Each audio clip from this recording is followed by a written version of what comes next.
مستند قدیر خم، حقیقت جاودان، قسمت 5، جشن قدیر. پیامبر مکرم اسلام پس از آنکه به امر خداوند آخرین حج خود را به جای آوردند، در راه بازگشت از مکه به مدینه از جاده اصلی خارج شدند و به مسافرانی که پشت سر ایشان بودند و آنها که از ایشان جلو افتاده بودند امر کردند که به سوی آبگیری دور افتاده به نام خم بروند. مسلمانان از پس و پیش کاروان پیامبر به سمتی که پیامبر فرموده بودند رهسپار شدند و در کنار آبگیر خم بار و بنشان را بر زمین گذاشتند. پس از اقامه نماز ظهر پیامبر عظیم الشأن اسلام به منبر رفتند. ایشان می‌خواستند آخرین فریضه الهی را که سرپرستی و جانشینی بعد از خودشان بود به امت خیش ابلاغ نمایند تا پس از ایشان گمراه و سرگردان نشوند. ایشان ابتدا حمد و ثنای خداوند را به جای آوردند، سپس به مردم اعلام کردند که به زودی آنها را ترک خواهند کرد و راهی سرای باقی خواهند شد. پس به مردمی که از این خبر نالان و حیران شده بودند فرمودند که راه نجاتی هست و آن چنگ زدن به 2 میراث گرانقدری است که پیامبر در میان ایشان به جای می‌گذارند. مادامی که به این 2 گوهر گرانبها متوسل شوند گمراه و حیران نخواهند شد و آن 2 گوهر قرآن و اهل بیت ایشان است. سپس دست امام علی علیه السلام را تمام قد بالا بردند. مردم چشم به ایشان دوخته بودند که پیامبر 3 مرتبه با صدای قرا فرمودند: من کنت مولاه فعلی مولاه. واقعه قدیر و آنچه در آن منطقه گذشت خود به تنهایی سند بی بدیل بر حقانیت امام علی علیه السلام است. تاریخ به یاد ندارد که تا پیش از این واقعه پیامبر جمعیتی را در یک محل گرد آورده باشند تا فضیلتی یا توصیه‌ای را در باب یکی از اصحابشان به دیگران گوشزد کنند. لفظ مولا را نیز در طول حیات مبارکشان تنها درباره امام علی علیه السلام بیان فرمودند و نه هیچ کس دیگر. پیامبر خطبه را به پایان رسانده بودند و هنوز از منبر پایین نرفته بودند که فرشته وحی بر ایشان نازل شد. آیه اکمال دین را بر پیامبر عرضه داشت: امروز کافران از آیین شما ناامید شدند، پس از آنها نترسید و از مخالفت با من بترسید. امروز دین شما را برایتان کامل و نعمت خود را بر شما تمام گردانیدم و اسلام را برایتان به عنوان آیین برگزیدم. وجود پیامبر سراسر وجد و شور شد، چرا که خداوند رضایت تمام و کمال خود را از ابلاغ آخرین فریضه دین توسط ایشان و در نتیجه اتمام مأموریت‌های الهی اعلام فرمود. پیامبر تکبیر سر دادند و فرمودند: الله اکبر بر اکمال دین و اتمام نعمت و خوشنودی خدا به رسالت من و ولایت علی علیه السلام بعد از من. سپس با شادمانی رو به مردم گفتند: ای مردم، به من تبریک و تهنیت بگویید، زیرا خداوند مرا به نبوت و اهل بیتم را به امامت برگزیده است. پاسخ به این سوال که آیه اکمال دین واقعه قدیر خم را به چه صورت توصیف کرده است میتواند به ما برای درک بهتر دلایل شور و شعف وصف ناپذیر پیامبر از نزول این آیه کمک کند. با توجه به اینکه مشرکان، کافران، منافقان از مقابله و معارضه با پیامبر خسته شدند و ناتوان شدند و دانستند کار پیامبر اوج گرفته است، بالا گرفته است، بعد فتح مکه نا فتحنا لک فتحا مبینا، دیگه تمام دل مشرکان و دشمنان پیامبر و منافقان به این بود که روز اول هم میگفتند یقولون شاعر نتربص به ریب المنون، یه شاعری است که ما در انتظار مرگ او هستیم که بیاید و مرگ او فرا رسد و کار این پیامبر به پایان برسد. دشمنان پیامبر دلخوش به این بودند که بگویند که بالاخره این پیامبر ابتر است و خداوند پاسخ بدهد که ان شانئک هو الابتر. مرادشون این بود که این پیامبر چون نسل و دودمانی ندارد، لذا بعد از اون فکر، فرهنگ، عقیده و باور او هم، دین او هم از میان خواهد رفت و دلبسته به حوادث بعد از پیامبر بودند و اینکه بتوانند آیین اسلام رو بعد از پیامبر از میان بردارند. با مقوله نسب ولایت، اینکه خداوند جانشین به حق برای پیامبر تعیین می‌کند، با نص صریح و ادامه کار امت اسلام تضمین شده خواهد شد. الیوم یأس الذین کفروا من دینکم. دیگه اینجا موجب اون شد که خیال خام مشرکان و کافران و منافقان به واقع نقش برآب شد و آنچه تصور می‌کردند همه از میان برداشته شد. عزیزان، استحضار داشته باشید که مسئله اکمال و کمال هنگامی که در مورد پدیده‌ای به کار برده می شود که مسئله بازدهی به بار نشستن و نتیجه آن باشه. کمال و شیعه این است که اون نتیجه متصور لازم از اون دست بده. خداوند سبحان تصریح می کند که بدون مسئله ولایت تمام زحمات پیامبر برباد رفته است. هنگامی که پس از پیامبر این مسیر آنگونه که خداوند سبحان قرار داده است، یعنی با رهبری در مسیر کامل پیامبر مکرم اسلام قرار نگیرد، گویا اسلام و تمام تعالیم اسلام به اون نتیجه و بازدهی و باردهی لازم نمیرسد. لذا روز قدیر روزی است که اکمال دین الهی است، روزی است که تمام نتایج 23 ساله تلاش پیامبر باید توسط امیر ملک ولایت و بر دوش او قرار بگیرد و به بار بنشیند. خب تمام نعمت تمام در جای به کار برده میشه که یه پدیده دست میده، محقق میشه به گونه‌ای که لا یحتاج الی شیء من خارج، که دیگه نیاز نیست چیزی به اون اضافه کنیم. یعنی نعمت‌هایی که خداوند به بشر ارزانی کرده است زمانی نعمت است که این جزء اصلی نعمت که ولایت است ملحق به اون باشد و رنگ ولایت به تمام داشته‌های انسان‌ها زده شود و سبقت اللهی باشد که و من احسن من الله سبقه، بهترین رنگامیزی الهی محقق بشه. بنابراین تعبیر اتمام نعمت اینه که این نعمت ولایت بقیه نعمت‌های الهی را در قالب نعمت جلوه‌گری می‌کند و رنگ نعمت می‌بخشد و در مسیر عبودیت قرار می‌گیرد. امروز روزی است که دیگه این آیین به دلیل این ابلاغی که انجام شد همانی است که خداوند از ابتدا غرض کرده بود و هدف کرده بود و رضای الهی در این ابلاغ و تعیین مسیر امت اسلام و جامعه بشریت است. امت اسلام از اسلام و آیین اسلام میتونن به اون مسیری برسن که و ما خلقت الجن و الانس الا لیعبدون، که غرض اصلی از خلقت انسانها و عبودیت است. لذا و رضیت لکم الاسلام دینا، دیگه اسلام آیینی است که تضمین شده مورد رضای الهی برای ابدیت بشریت خواهد.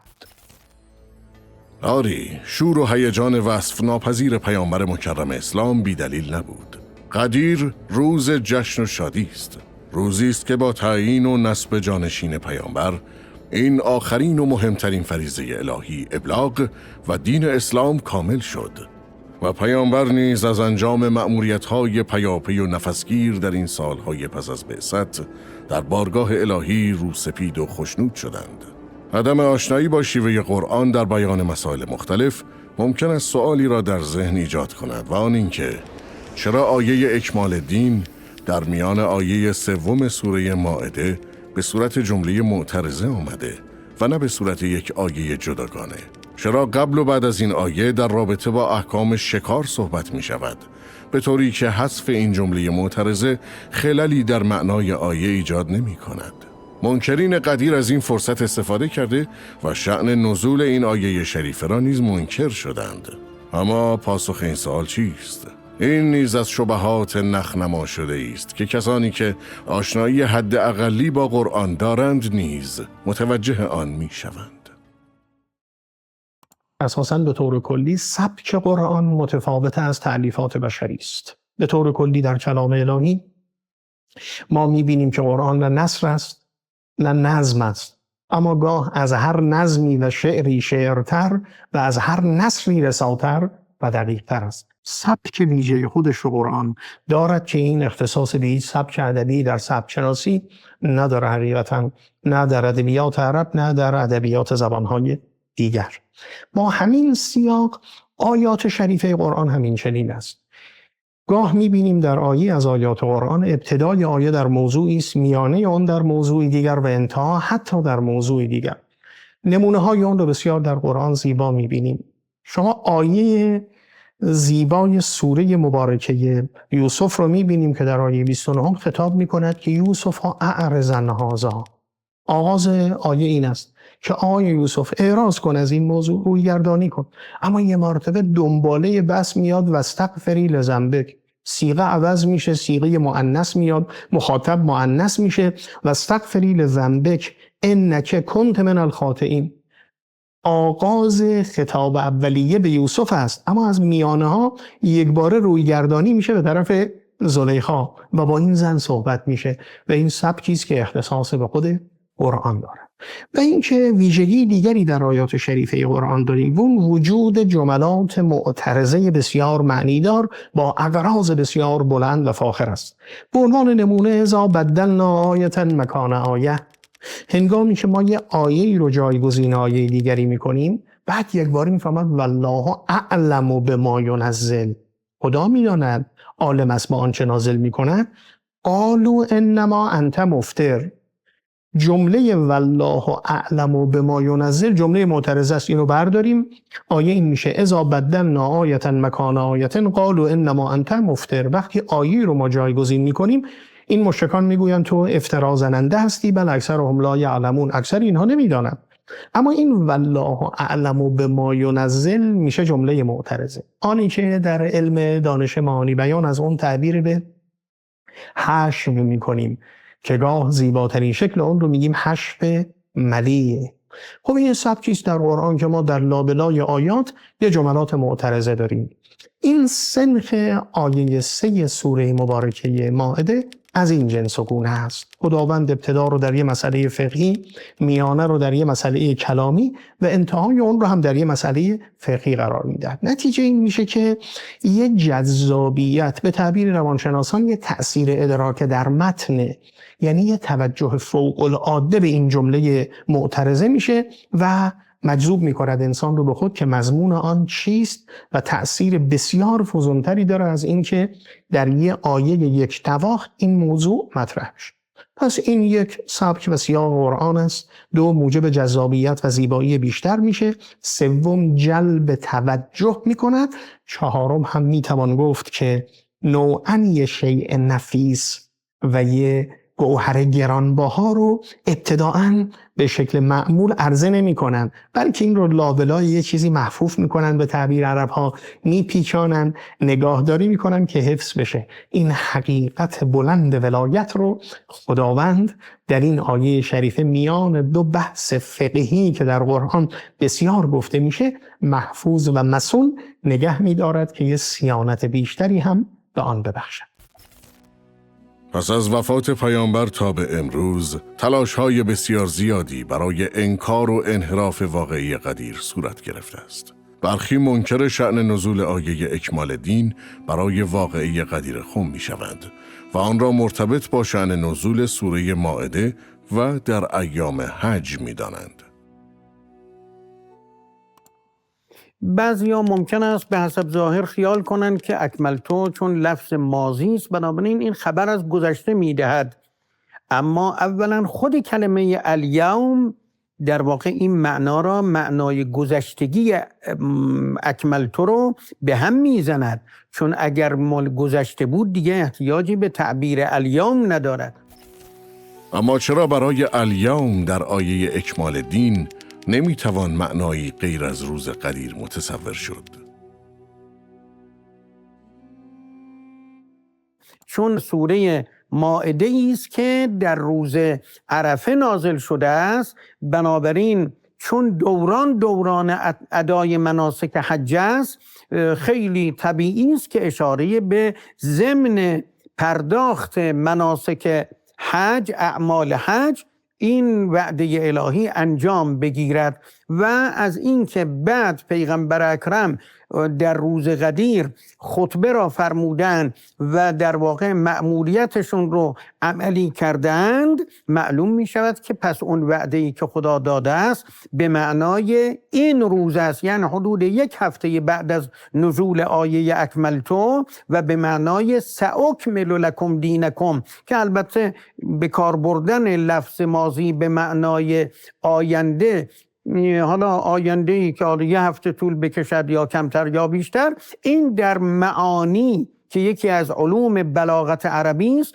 تشریح شده است، تبیین شده است. یکی از جاهای اولا که این نکات بلاغی عمل شده باشد که اصلا یکی از وجوه اعجاز قرآن را اعجاز بلاغت حساب می کنند، آیات قرآن کریم است. وجه بلاغت اعجاز قرآن کریم است. یه نمونه مثلا از این باب گفته بشود: تبت یدا ابی لهب، بریده با دو دست ابی لهب، گرچه به حسب ظاهر لفظ تبت مال گذشته است، بریده شد دو دست ابی لهب، اما با قرائن میفهمیم، با مسلم تاریخ میفهمیم که وقت نزول این سوره مسد، سوره تبت، دو دست ابی لهب قبلا بریده نشده بوده و بنابراین وقتی که قرآن میفرماید تبت به حسب ظاهر لفظ به معنای گذشته ماضی حمل نمی شود، بلکه به معنای بریده باد، یعنی نفرین هم طبعا برای آینده خواهد بود.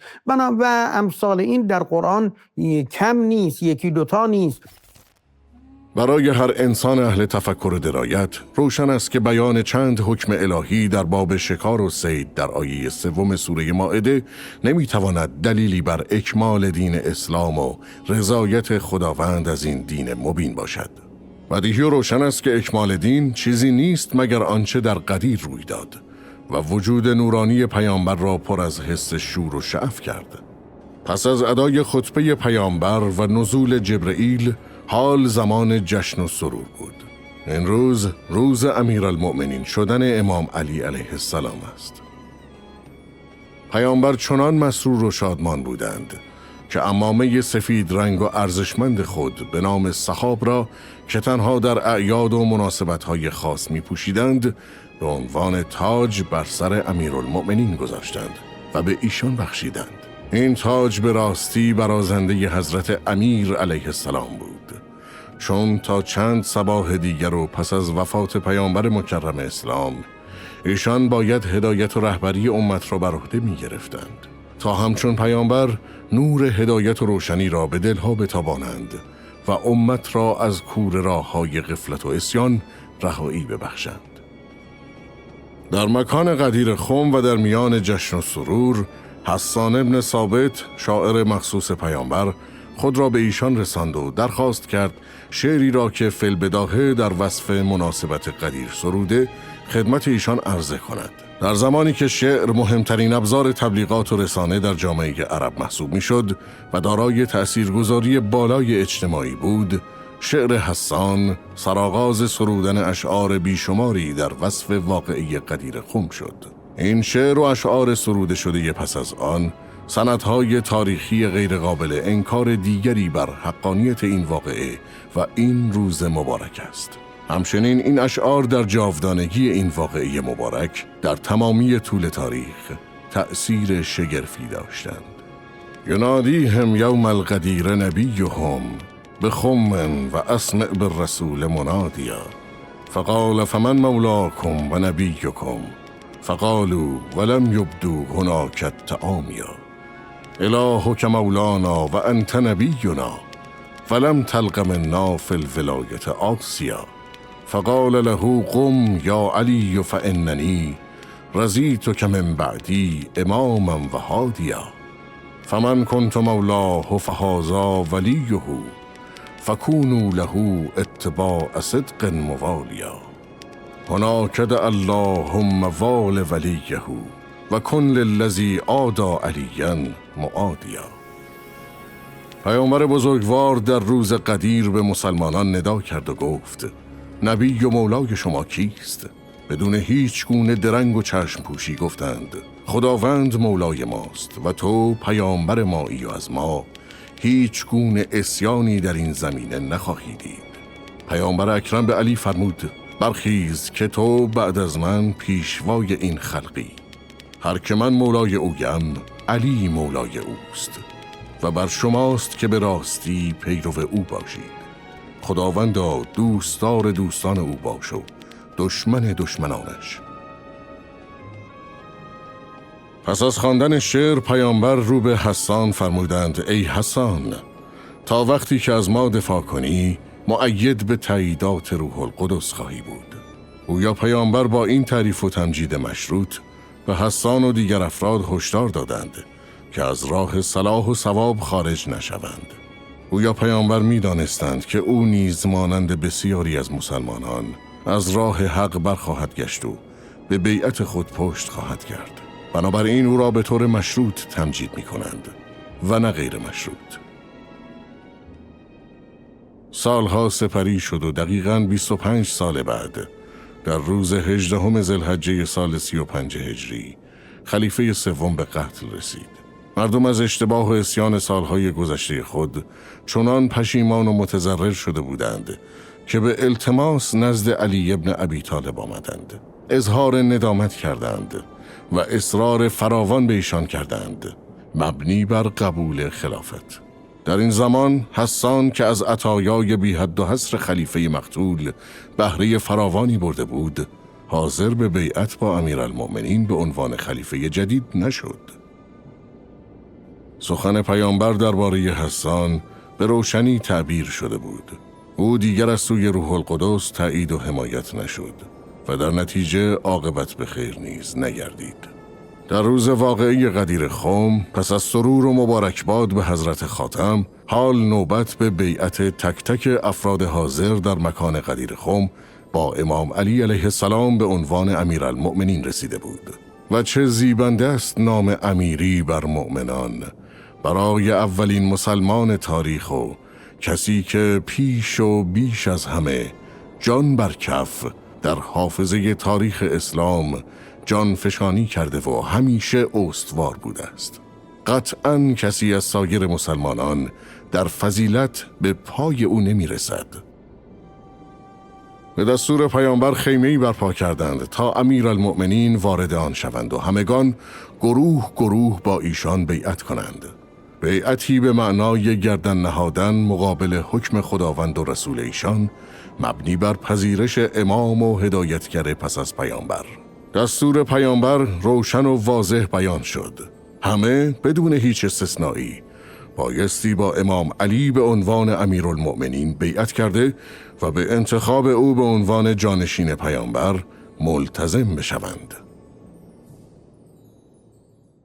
مسلمانان هم دسته دسته، حالا یا 3 نفر یا 5 نفر یا 7 نفر یا کمتر یا بیشتر، وارد خیمه می شدن و بر امیرالمؤمنین سلام می کردن. سلام به فرمان پیغمبر اکرم، السلام علیک یا امیرالمؤمنین. اونی که مطلوب است در درجه اول این بود که به عنوان امیرالمؤمنینی بر علی علیه السلام سلام بکنن، و لذاست که حتی احتمال می رود اینجا ابابکر و عمر اون مأموریت خاص پیغمبر رو در واقع با این جمله از زیر بار اون مأموریت در آمدن. یعنی به جای اینکه بگن السلام علیک یا امیرالمؤمنین، گفتن بخ بخ لک یا علی، نه یا امیرالمؤمنین. از اگه یا امیرالمؤمنین گفته بودن شاید مأموریت یا فرمان پیغمبر اکرم عمل میشد، اما بدون اینکه عنوان امیرالمؤمنین رو بگند گفتن بخ بخ لک یا علی اصبحت. یعنی شیعه و سنی که نقل کردن اینطوری نقل کردن، و لذا جای این اشکال هست که چرا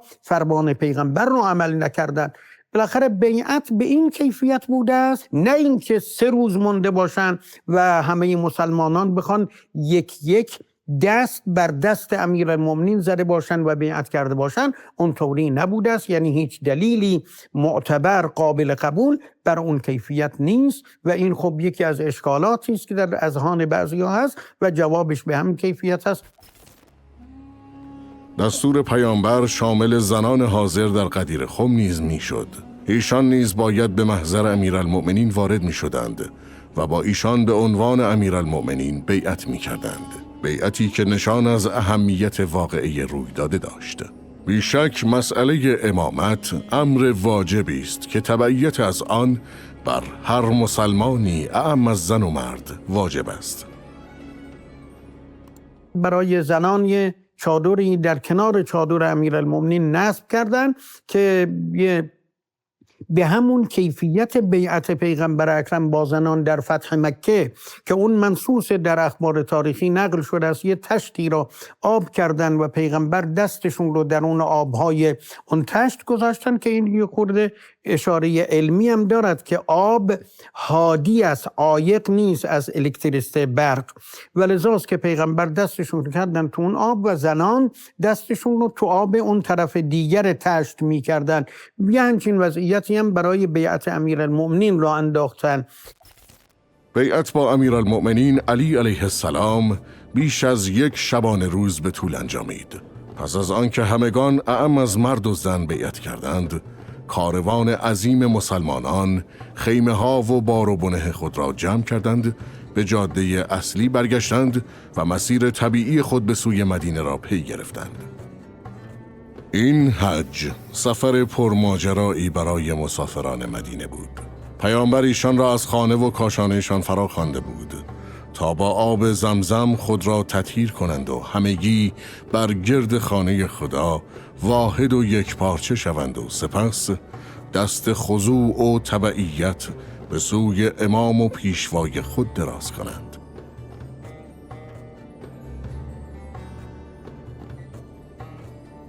و بعد از آن همگی بار بیعتی مبارک را بر دوش بکشند، بیعتی برای سعادت ابدی خود و حفظ وحدت امت اسلامی، و این خبر را گوش به غایبان برسانند که راه ولایت با وجود پربرکت امیرالمؤمنین علی علیه السلام ادامه می‌یابد.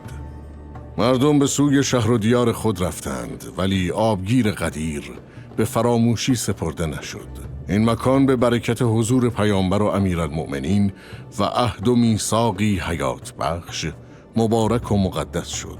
بعدها مردم در محل منبر پیامبر، جایی که دستان امیرالمؤمنین بالا برده شد، مسجدی بنا کردند تا یادآور و متذکر این عهد و پیمان متعالی باشد.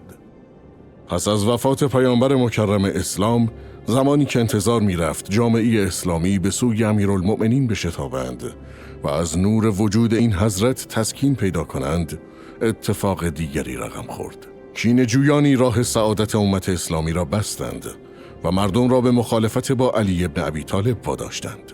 کسانی که در زمان حیات پیامبر خود را پا به رکاب ایشان مینامیدند، نقاب از چهره کندند و به اهل بیت پیامبرشان هتک حرمت کردند.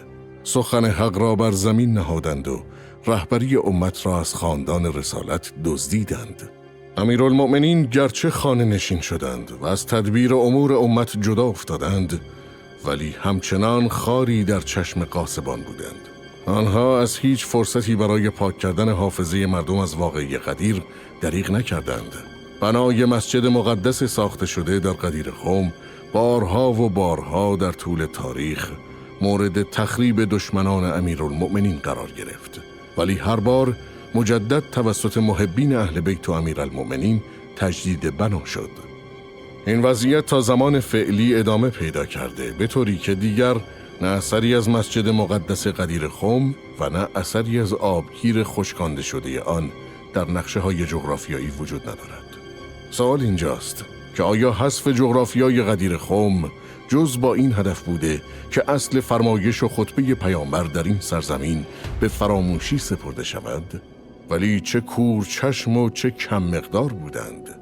قرنها از آن واقعه گذشت، محل قدیر کم کم از یادها رفت، ولی شعله‌ای که روز بیعت در قلب مؤمنین راستین روشن شد هرگز خاموش نشد. شعله را نسل به نسل به قلب‌های هم سپردند تا روزی که این شعله‌های فروزان را در دست بگیرند و همراه با منتقم بزرگ جهان را از هر چه تاریکی است آری کنند.